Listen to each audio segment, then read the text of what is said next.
I'm concerned that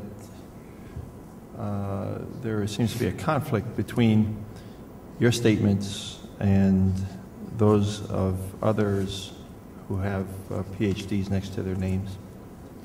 Have you seen the Osborne et al. Paper published in the Proceedings of the National Academy of Sciences last month?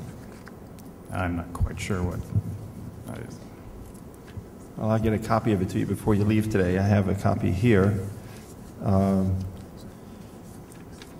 It's entitled Methane Contamination of Drinking Water Accompanying Gas Well Drilling and Hydraulic Fracturing. And they evaluated drilling operations in and around Dimmock on the border between Pennsylvania and New York. Yes, that's the Duke study that I was just referred to that came to the conclusion that there were no chemicals related, although I understand they made a correlation with methane. They said that they had found in this study no evidence for contamination of drinking water supplies with deep saline brines or fracturing fluids. That part's consistent. Yes. With what you've testified. However, they also indicate that there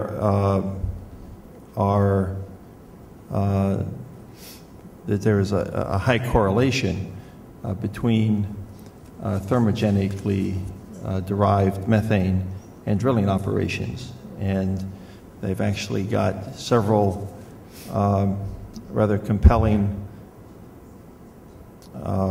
graphs and displays in the paper that showed that there is that relationship. That does not square with what you're saying. You're saying there's no pathway of migration. In fact, in the paper, these scientists from Duke University spend a good deal of time evaluating possible pathways, showing that there are, in fact, numerous possible pathways. The mechanism that they focus on page 4 of the paper indicates that a leak could occur at hundreds of meters underground with methane passing laterally and vertically through fracture systems. Another mechanism is that a process of hydraulic fracturing generates new fractures and enlarges existing ones above the target shale formation, increasing the connectivity of the fracture system. The reduced pressure following the fracturing activities, they say, could release methane in solution, leading to methane exsolving rapidly from solution, allowing methane gas to potentially migrate upwards through the fracture system. This does not square with what you have testified. They go on, methane migration through the 1 to 2 kilometer thick geological formations that overlie the Marcellus and Utica shales is less likely as a mechanism for methane contamination than leaky well casings, but might be possible due to both the extensive fracture systems reported for these formations and the many older uncased wells drilled and abandoned over the last half-century in Pennsylvania and New York. The hydraulic conductivity in the overlying Catskill and Lock Haven aquifers is controlled by a secondary fracture system with several major faults and lineaments in the research area. Consequently, the high methane concentrations with dissolved positive carbon-13 and methane and hydrogen-2 methane values in the shallow groundwater from active areas could in principle reflect the transport of a deep methane source associated with gas drilling and hydraulic fracturing activities. That's pretty straightforward.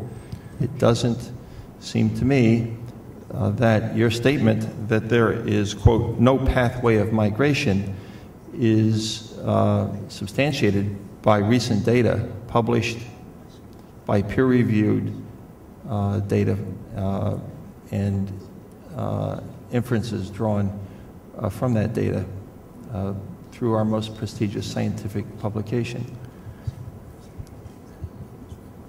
Well, first of all, those are conjectures on their part, and as I think I showed from scientific evidence and my long experience in the industry, which I would say these individuals do not have that type of experience, and I would disagree with those conjectures.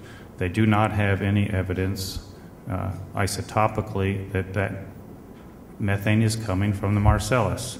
It is thermogenic, and as I mentioned earlier, in my conversations with the Department of Environmental Protection, the gas at Dimick has been fingerprinted as being non-Marcellus. In other words, it's coming from a shallower zone, and that is the source, undoubtedly, of the thermogenic gas in that area.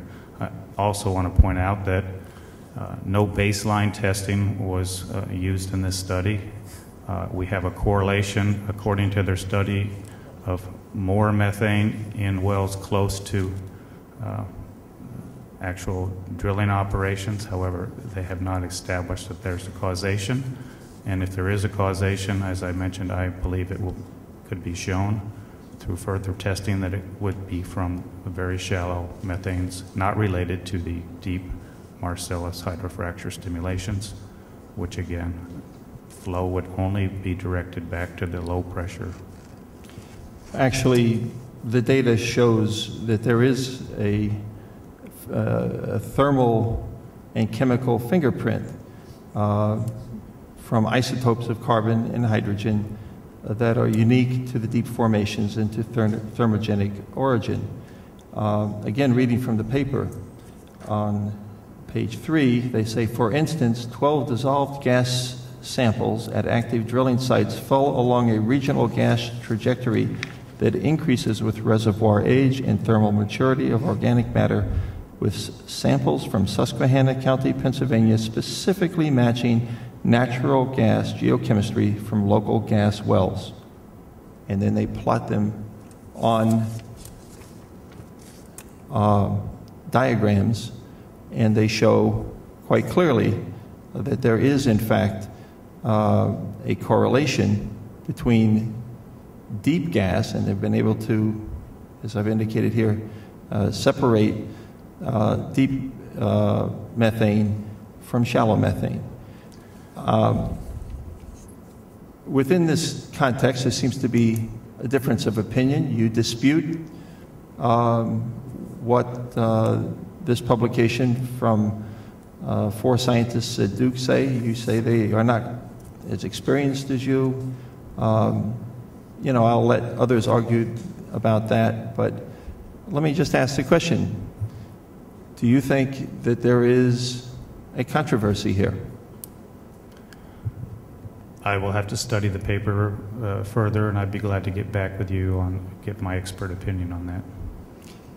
So, but it does not. You don't believe that this represents a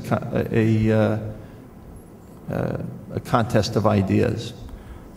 I will have to study the paper further, but it is my opinion and the opinion of the Department of Environmental Protection that I've worked with and talked to, that gas in the wells that have been allegedly affected by drilling are not sourced from the Marcellus.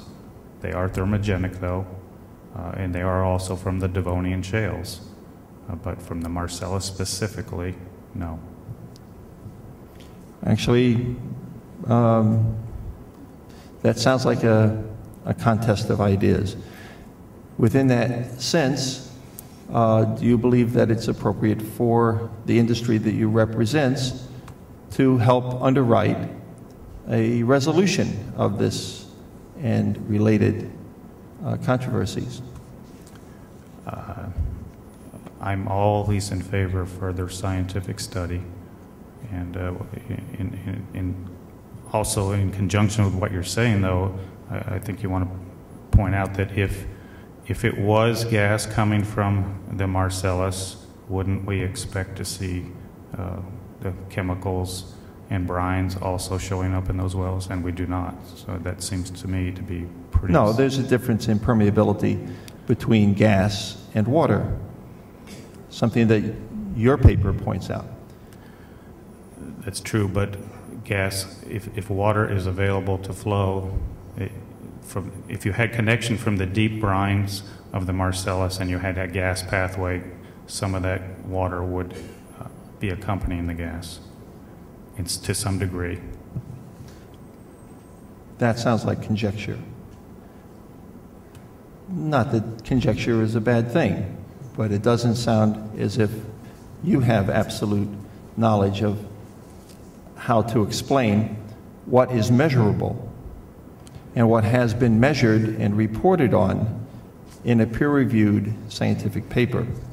Within that context, what we're hearing redundantly here today is from others is that there is a crying need for basic research to take place to resolve some questions that have the potential to impinge rather dramatically on human health and quality of life.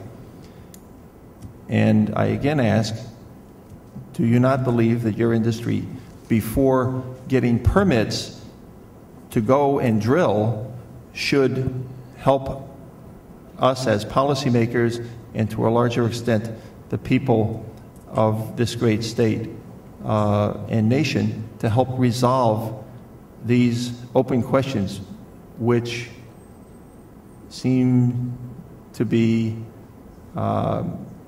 important to answer before we make a step in a direction that might in fact hurt people and compromise human health? I think we have the technology and the regulations in place here in New York to safely proceed with drilling. Of course, industry and all of us understand that we will continue to learn, we'll continue to study, and that process will never end. Well, I'm sure it will never end. The question is, when will it adequately begin? And we're hearing here today that it hasn't adequately begun, in part because of restrictions placed on the Environmental Protection Agency at the federal level in 2005 by an act of Congress initiated through Dick Cheney's collaboration with the oil and gas industry of this nation. So I characterized it before as an intentional blinding of the scientific community. It seems to me, though, that at this level, at the state level, that the chairmen of Health and Environmental Conservation are not blinded, and they are asking for the scientific community, and we've heard from them today, and they say that they think that we should be doing basic research before we take action, meaning permit this activity extensively throughout our state. I think our Department of Health and DEC are doing a very thorough analysis of this at this moment, and until we see the regulations and their findings, we're a bit premature in making all those conclusions, perhaps. But I look forward to seeing what the final regulations look like and making an objective scientific analysis. Oh, well, I'll be happy to give you what I perceive as an objective scientific analysis. And again, reading from the summation of the study, these data are consistent with deeper thermogenic methane sources such as the Marcellus and Utica shales at the active sites and match the gas geochemistry from gas wells nearby. Thank you, Mr. Chairman. Thank you both for your testimony. I want to question a little bit emergency scenarios. Ms. Blake, you touch upon it, actually you don't touch upon it, you actually focus, which I'm grateful for, judging, how to deal with emergent situations. And I want to ask you with regard to personnel and organization formularies when you deal with emergency situations. And I judge people and organizations as to how they deal with an emergency. The day-to-day routine generally doesn't get much press, nobody questions it, everything's hunky-dory. But it's really, how does an industry, how do personnel, how do first responders deal with emergent situations? And in particular, in the last year or so, it's been very telling. Your testimony talks about conceptual modes and tools for model surprise scenarios, exposure pathways, if you will. But what I've learned and what I've focused on in the last year are these surprises sometimes are well beyond the scope of what is expected. And particularly this happens when we're dealing with energy sources. And I hate to say it's low-hanging fruit. I'm going to, speak to what happened in Japan through a natural disaster with nuclear energy, as well as what happened in Louisiana. Those are the things that are the hallmarks of what the people are paying attention to. So I ask you if you can give us at least some insight in terms of the specific focus that the DEC can give with regard to I know they have a spill response program. It seems to be something that is, that deals with a number of scenarios. But in my mind, and this is again my opinion, this is a whole new broad base of knowledge. And as we've talked about this morning, it is still in flux, if you will. In other words, it's not concrete, it is organic, it is growing. How do we come up, how would you help the DEC come up with measures that would allow them, or do you think there should be specific focus on this spill response program to hydrofracking? And how can you, shed some light on that today? Thank you. I can only speak within my expertise. What I know I develop within the industries is the best management practices. It also includes developing emergency response programs where they work with at the local level to develop programs that, as we said, to try and meet as many surprises as we can come up with. We model them best we can and come up with the best ideas. Short of not knowing what's in the regulations, I don't really understand your question. Well, actually, I'm going to just come out and say you have more expertise. You've, spoken to the fact that there are mousetraps out there. You've dealt with this in other states. I'm just learning about this because I'm a state representative, but I know this has been, if you will, focused on in other states, anticipating the worst case scenario. And I think we have an obligation as policymakers to focus on that, as I pointed out with the other situations that I cite, in terms of the ability to anticipate as best as possible worst case scenarios. And the reason why I bring it up, it's on a personal level. I spend my life trying to avoid spilling things on myself. I am a walking spill disaster. Right? Coffee, water, food. I just can't help it. Hopefully you will never put me at one of these sites. But that being said, there is the human error, but it's sometimes the impact of the human error on a technology such as this is much more awesome than anything else that, in my mind, I can fathom, in terms of the unintended, I hate that term, it's so overused, unintended consequences. So that's what I ask you, and if you feel you can't speak to it now, but certainly the focus for us, and I'm asking, what question should we, I'll phrase it another way, maybe it's a fairer question, I don't mean to be unfair, what should we be asking of the DEC, of the stakeholders, in terms of putting together an emergency response report specific to this hydraulic fracturing processes? Well, it's a little bit out of my expertise, but I do know, as having worked a little bit in the industry, we do have emergency response people. We do have what? We do have emergency response teams, that put together programs, and it's discussions like this that bring up, the little surprises that we talk about, and so I believe, from my point of view, a lot of the information that I have garnered about scenarios, I have gotten them from talking to people, just like you said, the stakeholders, everybody involved, just asking, what do you perceive as something that you think could happen? And then I would model it. And maybe the same can be done at that level as well. I don't know if that helps you.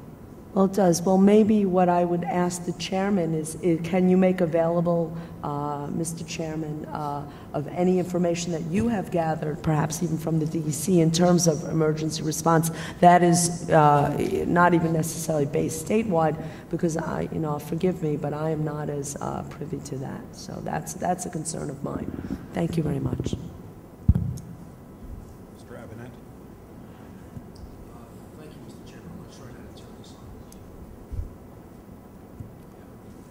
There it is. Thank you, Mr. Chairman. Thank you both for joining us today and sharing your views. I must say that I've been studying this for quite some time, and I thought I had a basic understanding of what this process was about until I read Mr. Blake's presentation and heard him speak. Never before have I seen so many familiar words put together in a fashion that I didn't understand anything that was said. I don't know if it's intentional, but to make us believe that somehow this is a very complicated process and we have to trust the, quote, experts. But it seems to me very simple. What you're trying to do here is take a whole bunch of substances and pour them into the ground. Some of them come back out and you leave the rest of them there forever. But what I'm most struck by is that both of you, over and over again, seem to say that safety and quality of the environment are dependent on the quality and the effectiveness of the enforcement of government regulations. Is that a fair summary of what both of you are saying?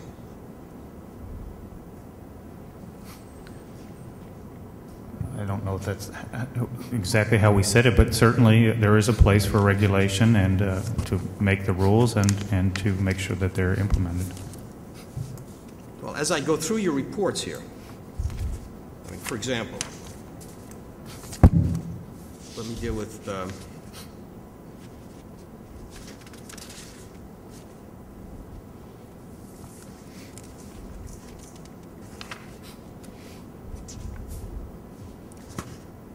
think I misspoke. It was Dr. Kline's report that I had problems putting the words together on. I confused the two of you. For example, Dr. Blake specifically states on page 6 of the report, in summary and to reiterate, the key to protecting human health is containment and regulation. So it seems to me you're saying that the industry can't be trusted and we need good and strong regulations. And you previously referred to examples of that, where you say on page 4, permit-mandated physical barriers can also be erected. So I gather we must rely on the permitting process because it's not traditional or to be expected that the industry would do this on its own. And then you talk on page 5 about how we deal with accidental spills, and you refer to the New York State DEC taking action through its spill response program. Nowhere do I see in either of these any reference to how the industry itself has set up standards or has tried to do what's best for the community. Is that correct? I do talk about best management practices. One of the reasons I probably put an emphasis on the regulations was in a lot of my discussions with community members, let me back up a little bit. I'm an independent consultant, which sometimes I don't get painted with that industry brush. And so in a lot of my conversations with people, they'll feel like they don't have a trust for the industry. And so to remove a lot of that uncertainty in people's ideas on how they perceive risk, that if the industry I'm sorry, not the industry, if the DEC had regulations which were a bar, then people might feel more comfortable. I talk about best industry practices a lot, and I have worked with different industries in trying to implement it in their practices. What I do is I'll look at the regulations and I'll try and anticipate anything that comes that might happen that's not included in the regulations, and we will. Well, I understand where you're going, but the question I have to both of you now is, where do we find these best industry practices? Where are they published? Where's the ratings? Where's the industry regulation of itself, which publishes the best practices and then rates the companies on using the best practices and not using them? Is there anything out there that does that? The API, I believe, publishes some. The API, what's that? The American Petroleum Institute, is that right? Yes, American Petroleum Institute, yes. Yes, they do. They do have some published best industry practices. Well, can we get a copy of this document that talks about best industry practices? Yes. Certainly, it's voluminous, but they do have standards, industry standards for casing, cementing, various. Okay, what about setbacks? And what about, for example, in here, one of you referred to, here, for example, I guess, one of you on page 4, let's see, that's Dr. Blake. It says, modeling has been used to illustrate that air emissions dissipate over distance, groundwater undergoes natural attenuation that limits the movement. Well, how many can be put in one place? How far from the population must be located? What must be the wind conditions? What must be the ground conditions? Is that the kind of thing we'll find in best practices? Generally, the states set those setbacks and those regulations individually, depending on their particular. So I guess we've just come back to my point, that without government regulating this, the industry is just going to do its own thing. No, the industry also does assessments. I mean, we have done risk assessments as well. Right, but there are no standards out there. Which are more site-specific, that would tell us, so that we could look to see what the industry best practices are on all of the things that government must regulate. The API does include a lot of them, but again, I will say that just based on the regulations, we work on anticipating, right, some of the issues. But talking about, because as I go through here, you talk about different ways of minimizing the possibility that there would be a problem. But in every case, what I see here is it goes back to permit mandated or state regulated. And of course, it has to be state regulated since the federal government's been removed. And I use that specifically just to clear out uncertainty. That whole thing of people tend to take more value in the regulations than they would in industry best practices. Okay. Well, I appreciate that. But the second point that I'm concerned about here is